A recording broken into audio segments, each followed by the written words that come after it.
Okay, we're going to look at reforestation efforts in Baltimore near the Westgate and Beachfield communities. The Stillmeadow Peace Park is a 10-acre urban forest owned by the Stillmeadow Community Fellowship Church. The church has really become an important place in the community, especially after devastating floods hit the area a couple years ago.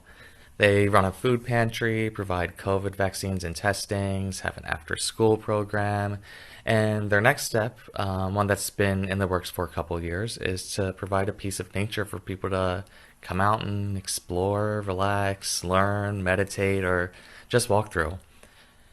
The land is being reforested with the help of the Northern Research Station of the Department of Agriculture's Forest Service.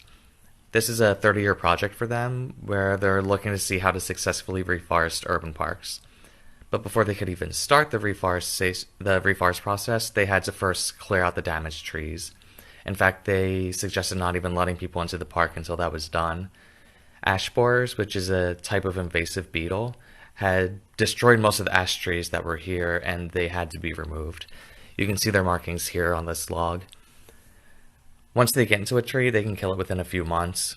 So once those trees were removed, it was time to plant some, and I'll explain one of the experiments that the Forest Service is working on here.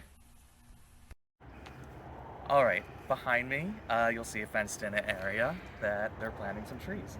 So this is one part of the experiment for the reforestation. It's fenced in to keep deers away from the trees and from damaging them and eating them. So there's 5 of these sections in the park.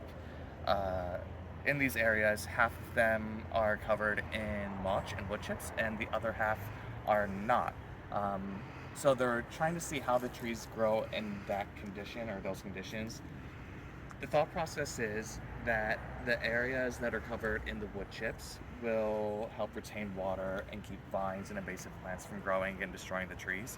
But they're saying that right now, actually the areas that have the mulch on them, those trees are growing slower. They think it's because the microorganisms that are in the soil are eating the carbon in the mulch, and they're also eating the nitrogen.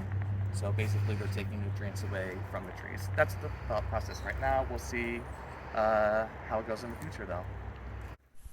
So there's 5 different plots in this park that are running this experiment. The mulch may be keeping the trees from growing as quickly, but like I said, this is a 30-year project, so they've got some time. What's good is that the wood chips will limit the invasive vine growth here because they're honestly quite a problem in the area, so it only makes sense to consider them in this process. But beyond just planting trees and mitigating impacts from invasive species, my biggest takeaway from the project is that it's a way to get the community involved with nature and the benefits that go along with that. There's paths all throughout the park for people to walk, there's multiple sitting areas with tree stumps used for chairs. There's a section that'll be used for kids to explore and play and just have fun outside. They're even hoping to release fish, bluegill, into the streams and the pond that sit at the end of the property. When Morgan from the Forest Service was showing me around, he mentioned some kids and even their parents had never skipped rocks on water before until they came here.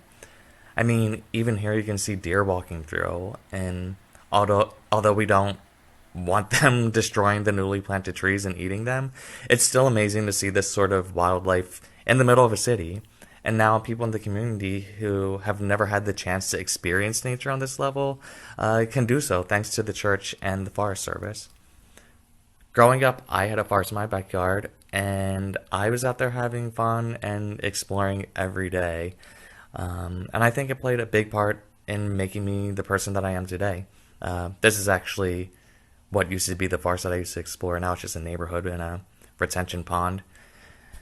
And I think that if I didn't have that in my life when I was younger, I don't know if I would have the same passions that I do today.